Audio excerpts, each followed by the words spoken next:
Meus irmãos, graça e paz, amém?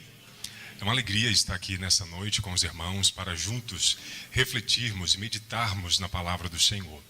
E neste mês de maio, em alusão ao mês da família, nós estamos com uma série de sermãos intitulada Reconexão.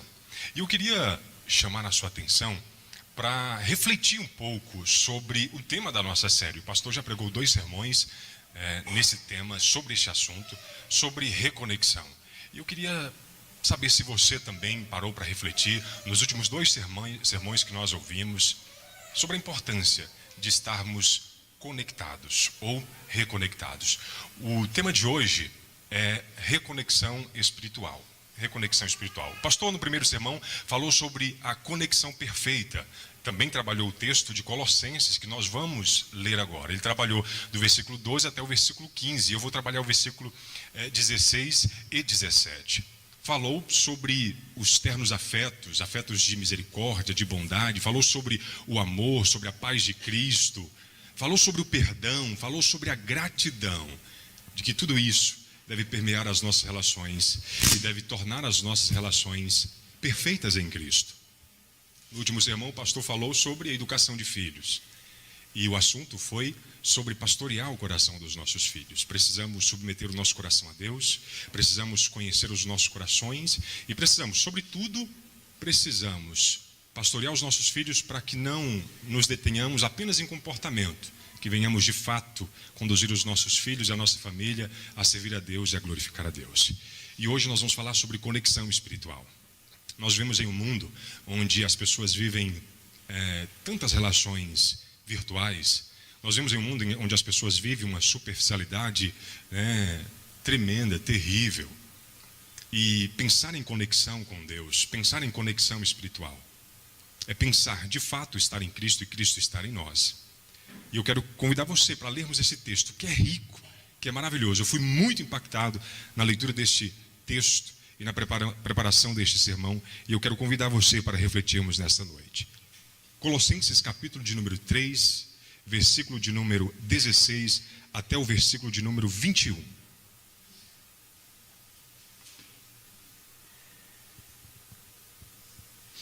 Colossenses capítulo 3, versículo 16 até o 21. Amém? Diz-nos assim: que a palavra de Cristo habite ricamente em vocês. Instruam e aconselhem-se mutuamente em toda a sabedoria, louvando a Deus com salmos, hinos e cânticos espirituais, com gratidão no coração. E tudo o que fizerem, seja em palavra, seja em ação, façam em nome do Senhor Jesus, dando por ele graças a Deus Pai. Esposas, que cada uma de vocês se sujeite ao seu próprio marido, como convém no Senhor.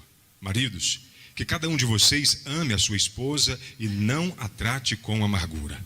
Filhos, em tudo obedeçam a seus pais, pois fazer isso é agradável diante do Senhor. Pais, não irritem os seus filhos, para que eles não fiquem desanimados. Amém? Meus irmãos, conexão espiritual. Conexão espiritual. O que seria estarmos conectados espiritualmente? O que seria estarmos conectados espiritualmente? E ao preparar este sermão, me veio uma afirmação na mente que é algo que o apóstolo Paulo trabalha aqui na carta de Colossenses. O apóstolo Paulo está aqui fazendo uma defesa da soberania de Cristo, do governo de Cristo, combatendo uma heresia que estava desestruturando a igreja. E Paulo fala desta palavra que deve habitar em nossos corações. Paulo fala desta palavra que deve habitar ricamente em nossos corações. E estar verdadeiramente conectado. Estar verdadeiramente conectado é ter a palavra de Cristo habitando em nossos corações. É ter uma relação correta com Deus e ter uma relação correta com o nosso próximo. Lá no primeiro capítulo, Paulo, ele vai dizer que fica feliz e que agradece a Deus quando ouviu falar daquela igreja, porque aquela igreja era uma igreja que tinha uma fé em Cristo Jesus e uma igreja que tinha amor pelos santos, que amavam uns aos outros.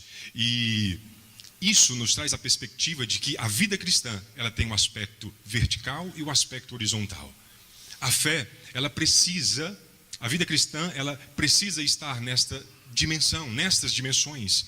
O nosso relacionamento com Deus e o nosso relacionamento com o nosso próximo. Porque se dissermos que cremos verdadeiramente em Deus, mas os nossos relacionamentos estão desestruturados, desestabilizados, desconectados, não tem como estarmos conectados com Deus. Não tem como termos uma verdadeira espiritualidade se estivermos desconectados uns dos outros, se estivermos com relacionamentos afetados e desordenados. Então eu quero chamar a sua atenção nessa noite para esse texto, para vermos, para enxergarmos nesse texto qual é a maneira de estarmos conectados espiritualmente. Qual é a maneira, o que precisamos para estarmos conectados espiritualmente com Deus? E necessariamente, estar conectado espiritualmente com Deus, estaremos conectados também uns com os outros. E olha só, esta expressão, a palavra de Cristo, habite ricamente no coração de vocês. A versão que nós lemos traz essa ideia, a palavra de Cristo habite ricamente em vocês. E aqui, por palavra de Cristo, Paulo não está querendo dizer a palavra que Cristo falou ou pronunciou, mas a palavra a respeito de Cristo, a mensagem do Evangelho, as boas novas. E ele já falou isso no capítulo 1, dizendo que ficou feliz quando eles ouviram a palavra da verdade, e de que esta palavra da verdade estava produzindo frutos na vida deles, daquela comunidade. E agora Paulo está novamente enfatizando de que a palavra a respeito de Cristo, o Evangelho, deva habitar neles, deva habitar dentro deles, dentro daquela comunidade. E a palavra habitar, Paulo ele gosta de fazer alguns paralelos, né? E a palavra habitar, no original, traz a ideia de templo, de tabernáculo, né? de templo. E ela aparece com essa similaridade em outros versículos aqui, lá no versículo 19 do capítulo 1, no versículo 9 do capítulo 2. E a ideia é de que a palavra habitando no meio da comunidade, como um templo do Senhor, como uma comunidade, como um grupo, onde cada um, de maneira individual, mas também coletivamente, tem a palavra de Deus dentro de si. E apesar de a palavra de Cristo aqui ser a mensagem do Evangelho a respeito de Cristo, não tem como nós não entendermos que a palavra a respeito de Cristo manifesta o próprio Cristo. E esse termo habitar também é muito semelhante, como vai dizer alguns comentaristas, com o termo lá de João 1,14, de que Cristo é a palavra, o verbo, a palavra se fez carne e habitou entre nós. Também essa expressão vai aparecer com essa mesma similaridade em 2 Coríntios, capítulo 6, versículo 16, onde traz a ideia de Deus habitando no meio do seu povo. Deus habitando no meio do seu povo. 2 Coríntios 6,16 diz, e que união pode haver entre o templo de Deus e os ídolos, pois somos o templo do Deus vivo. Como ele próprio disse, habitarei e andarei no meio dele. Então nós somos o templo de Deus. E a palavra dele deve habitar dentro de nós. E aqui, veja, a perspectiva da palavra de Deus habitar em nossos corações, sendo o próprio Cristo habitando em nossos corações, mas traz a ideia, como eu falei, da comunidade, de a palavra de Cristo habitando no meio da comunidade, entre a comunidade. E irmãos, este é o principal indício de que nós estamos caminhando no caminho certo. Esse é o principal indício de que estamos andando no caminho da retidão, da verdadeira espiritualidade. Se Cristo habitar em nosso meio, se a palavra de Cristo habitar em nós, se a palavra de Cristo habitar em nós, se a palavra de Cristo habitar em você, todas as nossas relações serão permeadas por Ele. Porque Cristo, Ele se manifesta nas nossas vidas. Então veja bem, no Antigo Testamento, a ideia de templo como um lugar onde a palavra de Deus vinha o templo como lugar onde a palavra de Deus vinha ao seu povo. Nós temos um exemplo disso no Éden, quando a palavra de Deus vem a Adão. Nós temos o exemplo do Monte Sinai, quando a palavra de Deus vem a Moisés. Nós temos o próprio templo, quando Deus vem por meio da sua palavra falar com os seus profetas e falar com o seu povo. Então, veja, conectando o texto de João, onde Cristo é a palavra, Ele é a palavra, e Ele habitou entre nós. Agora Paulo mostra para nós de que nós somos também o templo, a habitação, e de que a palavra que é Cristo deve habitar em nós, deve habitar em mim, deve habitar em você. E a palavra de Cristo habitar em nossas vidas deve e fará com toda certeza, se ela verdadeiramente habitar em nós, ela produzirá efeitos. E esses efeitos, eles podem sim e devem, são relacionados aos nossos relacionamentos. Portanto, o nosso entendimento é que a palavra a respeito de Cristo, ou a palavra revelatória de Deus, deve habitar na comunidade cristã como seu templo. A ideia é que essa comunidade é o templo do Senhor, e que então a palavra a respeito de Cristo deve estar em nós. Mas nós vivemos em um tempo de tanta superficialidade, não é? Tanta superficialidade, onde nós falamos com a boca de que cremos no Senhor, nós falamos com a boca, nós defendemos as verdades, mas às vezes essas verdades parecem não ter relação íntima nenhuma conosco.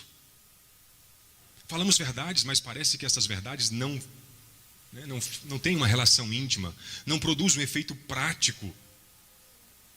Eu costumo dizer que o desafio nosso como cristão é, a cada domingo, você sair daqui da igreja decidido a pôr em prática a palavra que você ouviu. Mas infelizmente, nós saímos daqui e com 1 hora, 2 horas, nós acabamos esquecendo. Não é verdade? Nós somos desafiados a, no dia seguinte, numa manhã após o domingo, na segunda após o domingo, pôr em prática aquilo que a palavra de Deus falou em nossos corações, porque a palavra é a respeito de Cristo e é o próprio Cristo. Nós precisamos ter este relacionamento com Ele. E eu quero chamar a sua atenção para a ideia de que esta palavra habitar, ela não habita simplesmente de maneira superficial, ela deve habitar ricamente. Habite ricamente a palavra de Cristo em vós, entre vós, no meio de vocês. Habite ricamente. Esta palavra, juntamente com em toda a sabedoria, aqui no versículo 16, traz a ideia que lá no capítulo 2, no versículo de número 3, Paulo já trabalhou a ideia da riqueza da pessoa de Cristo. No capítulo 2, no versículo 3, Paulo vai dizer: faço isto para que o coração deles seja consolado e para que eles, vinculados em amor, tenham toda a riqueza da plena convicção do conhecimento.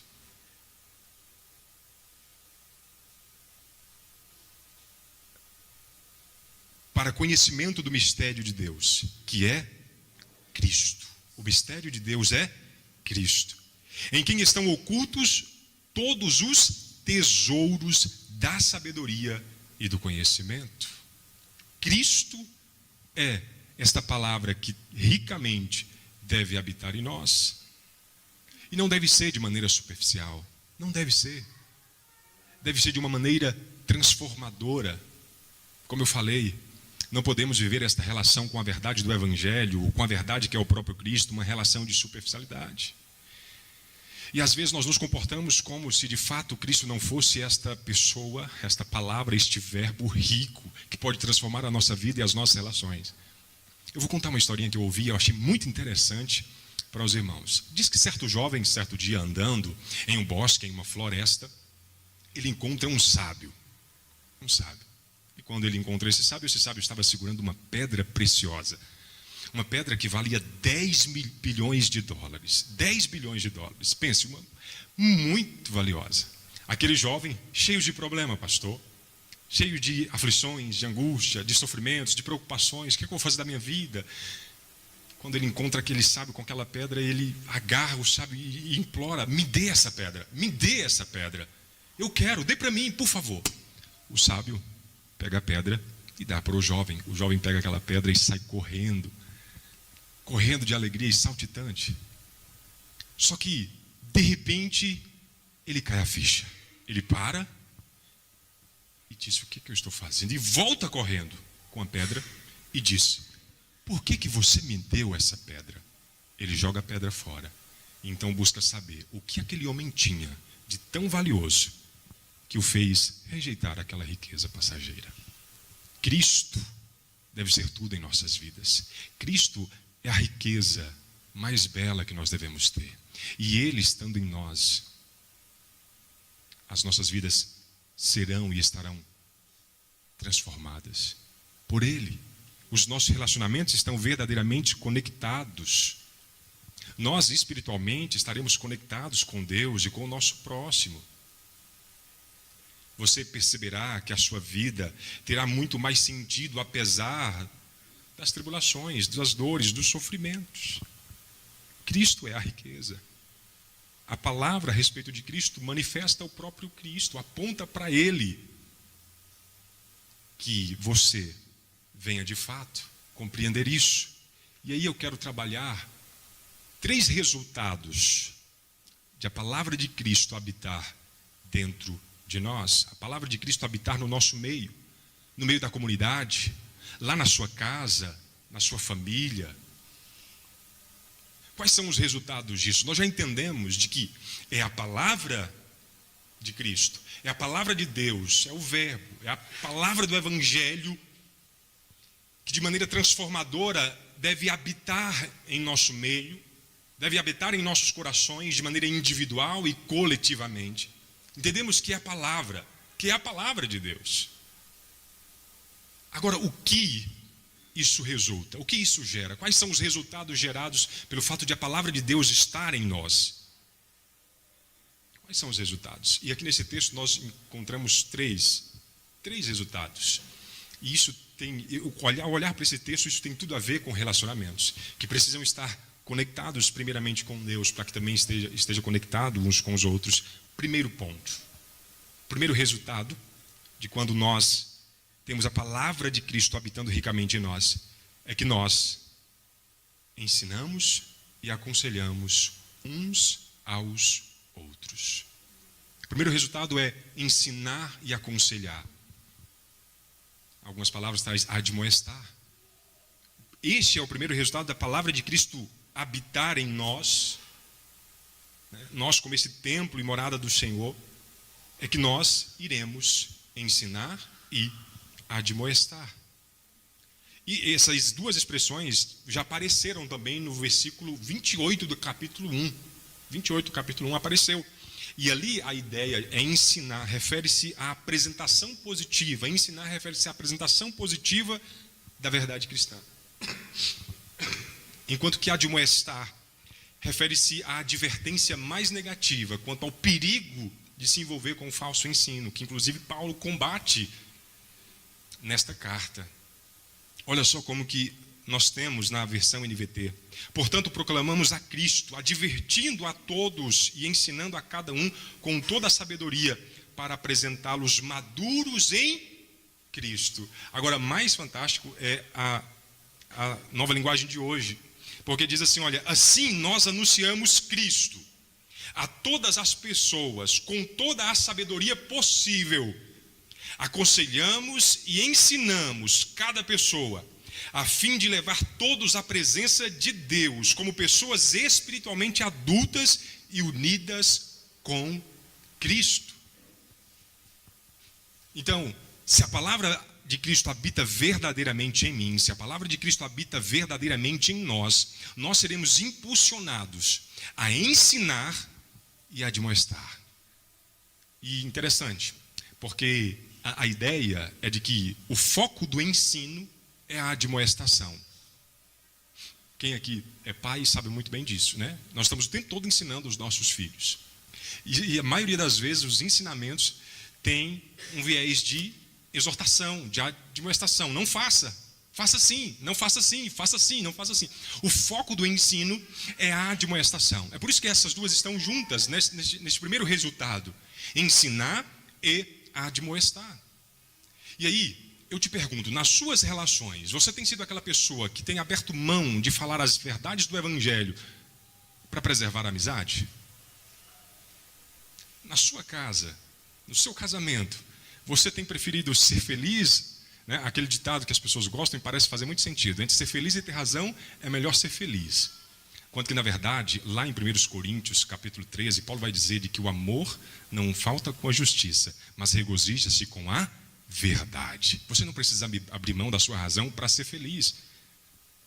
Você não precisa passar por cima de um princípio do Evangelho para ser feliz.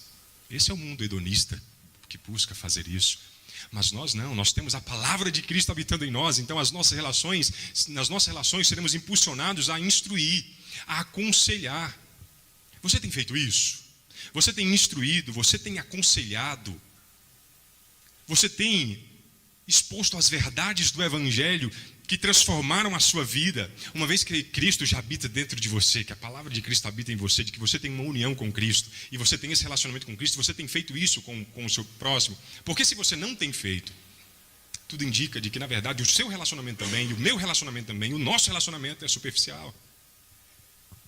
Porque a ideia do texto é essa, é de a palavra de Cristo habitar ricamente em nós, para que nós venhamos ensinar e admoestar.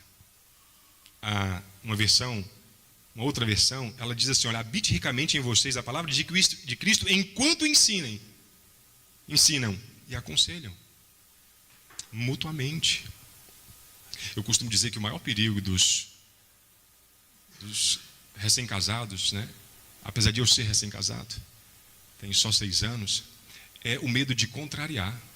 O maior perigo é o medo de contrariar. Porque com medo de contrariar, nós negamos as verdades que são transformadoras. Nós deixamos de estabelecer acordos e princípios que vão ser transformadores ao longo da nossa vida. Quando a palavra de Cristo habita ricamente em nossos corações, nós entendemos de que a verdadeira espiritualidade não está em só virmos aqui, em louvar a Deus, cantar louvores, mas lá na minha casa está uma bagunça.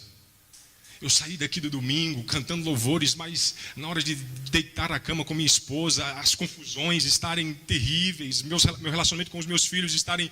Essa conexão aqui pode parecer muito bonita para os outros, mas Deus de fato está percebendo de que nós talvez estamos longe, distantes, porque a palavra não está habitando ricamente. E ela só não está gerando estes resultados porque não está habitando ricamente. Porque se a palavra habitar ricamente, esses resultados serão reais nas nossas vidas. Nós iremos ser impulsionados a quando ver o irmão falhando, falar, olha, não faz assim não. Isso fere o Senhor. Isso fere a vontade de Deus. Quando você for ensinar o seu filho, você vai fazer o que o pastor falou semana passada, pastorear o coração da criança. Quando você for dizer para o seu filho, meu filho, não roube. Você não vai dizer como um pai qualquer, um ímpio. Um ímpio diria assim, meu filho, não roube, porque se você roubar, você vai para a cadeia. Está errado dizer isso? Não está errado. Não roube, porque se você roubar, você pode ser preso. É crime. Não está errado dizer isso, mas é toda a verdade? Não. E não é a verdade de Deus, porque a verdade de Deus completa é, meu filho, não roube, porque fazer isso é a transgressão do mandamento de Deus. Em primeiro lugar, você ofende a Deus. É uma ofensa a Deus. Isso é pastorear o coração do filho. E isso é a palavra de Cristo habitar ricamente em nós, aconselhando, ensinando e instruindo mutuamente uns aos outros. Uns aos outros. Aqui na igreja, sermos exortados e exortarmos uns aos outros. Irmãos, é responsabilidade de cada cristão ensinar e admoestar um ao outro. É responsabilidade lá na sua casa, é responsabilidade aqui em qualquer lugar. William Hendricks vai dizer, se a palavra de Cristo habitar entre vós ricamente, então em toda a sabedoria vocês devem admoestar e ensinar. Se a palavra habita em nós, nós devemos ensinar e admoestar. Portanto, o versículo 16 deixa claro que é a nossa responsabilidade ensinar e admoestar uns aos outros. E isso deve ser feito com o quê? Com sabedoria, pois o que qualifica a ação de ensinar e admoestar é com toda a sabedoria.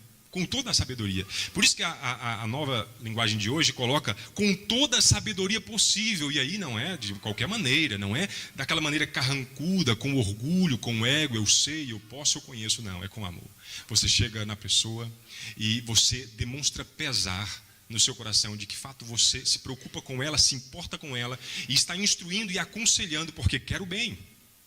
Eu costumo dizer que você pode dizer a mesma coisa e de maneiras diferentes produzir resultado diferente. Se eu digo para alguém, para você, pegue este celular, por favor. Se eu digo, pegue este celular, por favor. Eu disse a mesma coisa, mas o resultado que isso vai gerar será diferente, porque eu disse de uma maneira educada a primeira vez, de uma maneira grosseira da segunda vez. Falar a verdade, instruir, aconselhar, não é a nossa maneira, é com sabedoria, é com toda a sabedoria. Aquilo que Paulo já pediu para que os crentes de Colossos fossem cheios, lá no capítulo 1, que eu desejo que vocês sejam cheios de toda a sabedoria de Deus.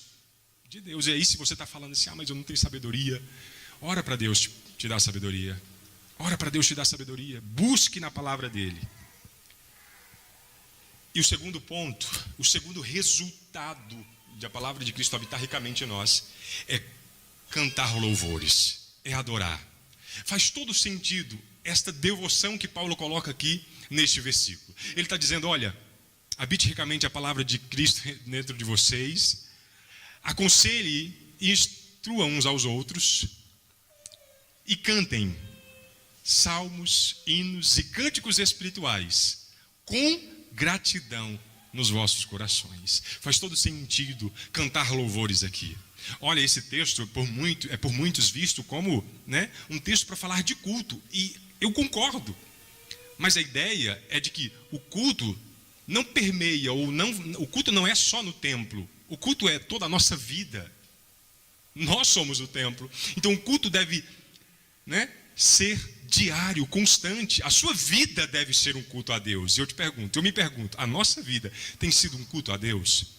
Você tem cantado louvores a Deus? A palavra de Cristo habitar em você tem impulsionado você a cantar louvores, a bendizer ao Senhor? Você tem cantado, você tem adorado a Ele, você tem sido impulsionado e levado a ter uma vida de devoção e de piedade, porque a verdadeira espiritualidade é uma vida de devoção. Não é só apreender o conhecimento, não é só ter o conhecimento teórico do Evangelho, porque aí, ora, muitos podem estar nesta condição. Eu conheço o Evangelho a respeito de Cristo, eu conheço a palavra a respeito de Cristo, mas apenas isso.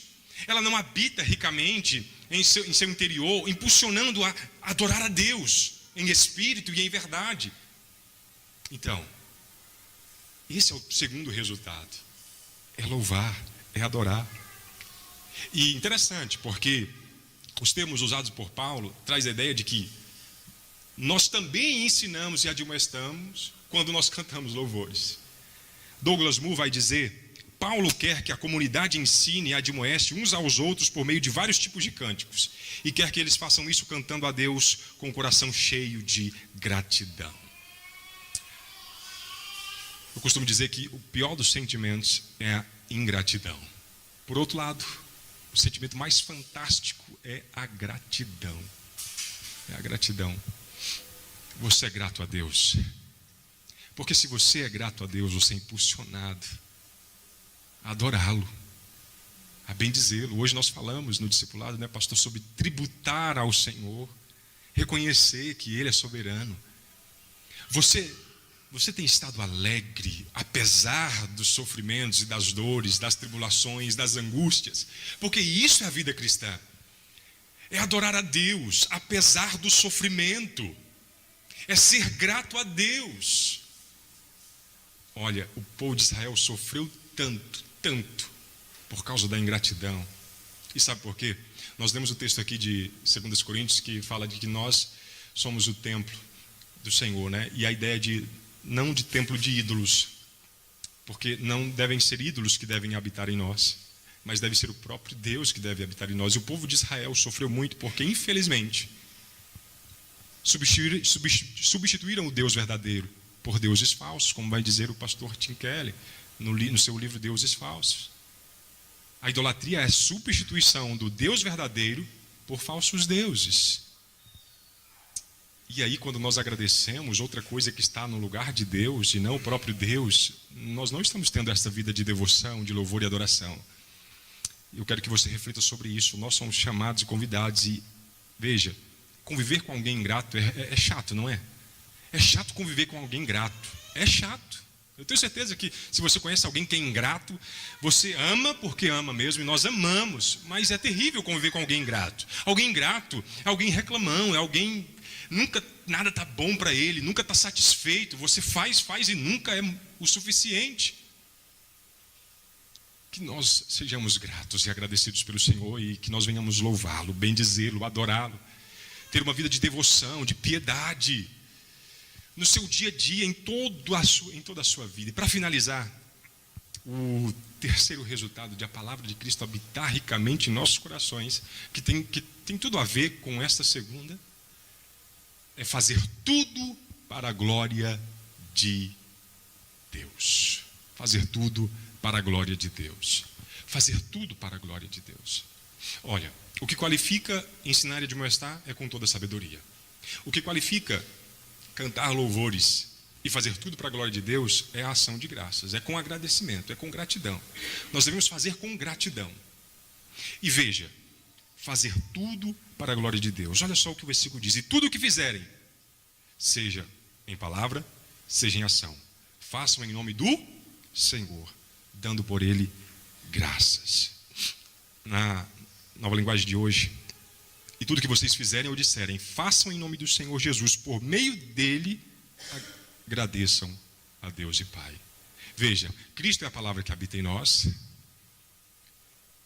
Então a nossa verdadeira espiritualidade começa com Cristo e termina com Cristo, porque tudo que nós formos fazer, nós devemos fazer agradecendo por meio de Cristo. Agradecendo por meio de Cristo, a pessoa de Cristo. A pessoa de Cristo. E aí, eu e você somos convidados a refletir. Temos feito tudo para a glória de Deus? A primeira pergunta do nosso catecismo, o catecismo de Westminster, é: qual é o fim principal do homem? E a resposta é: o fim principal do homem é glorificar a Deus e gozá-lo para sempre. Eu te pergunto, tudo que você tem feito, tem glorificado a Deus?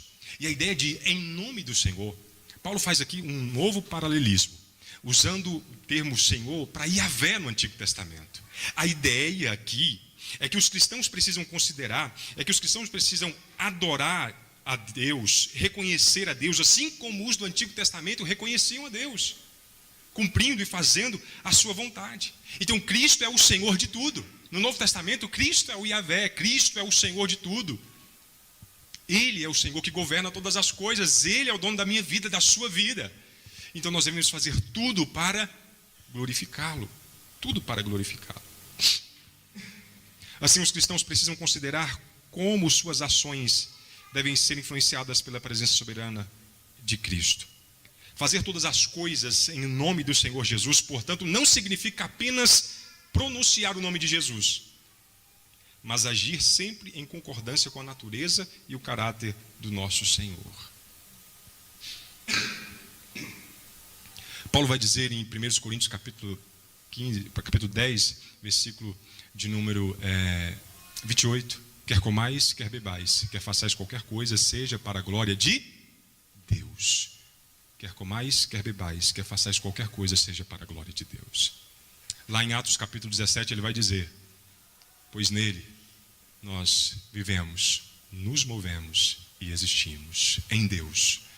Em Deus. Tudo que você for fazer, seja para a glória de Deus. Eu quero trazer algumas perguntas para você refletir. Que você saia daqui mesmo refletindo nelas, para aplicar às nossas vidas. A palavra de Cristo tem sido central na sua vida? Ela tem sido central na sua vida?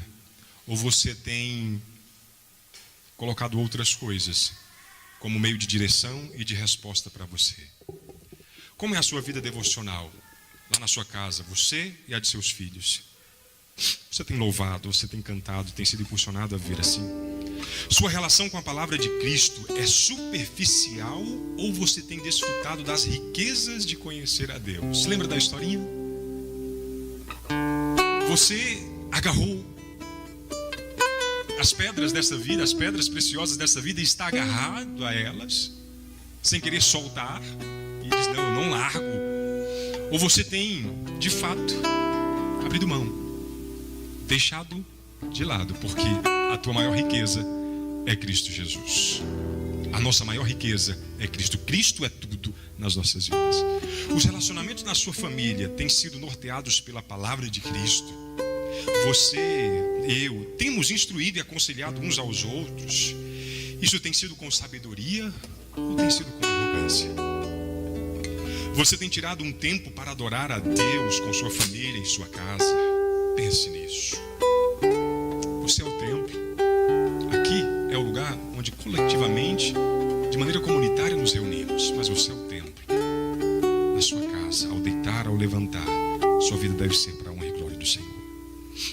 E por último, tudo que você tem feito tem sido para a glória de Deus.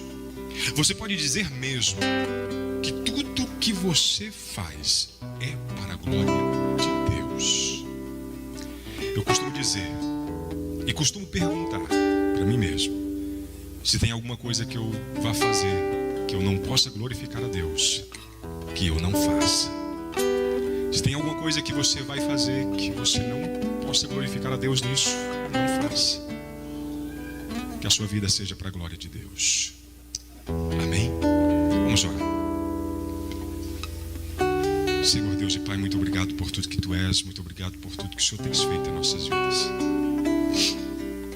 Senhor, nós vivemos em um mundo onde as pessoas vivem relações tão superficiais. Vivemos em um mundo, ó Deus, onde as pessoas estão conectadas virtualmente, estão próximas às vezes virtualmente, mas tão distante intimamente. Senhor, neste frenesi, nesta correria, nesta agitação da vida, nós somos tentados, ó Deus, a não perceber a profundidade da Tua riqueza e da importância de relacionarmos pessoalmente contigo. Eu quero te pedir que o Senhor nos ensine nesta noite. Eu quero te pedir que o Senhor habite em nossos corações e que venhamos, ó Deus, ter como resultados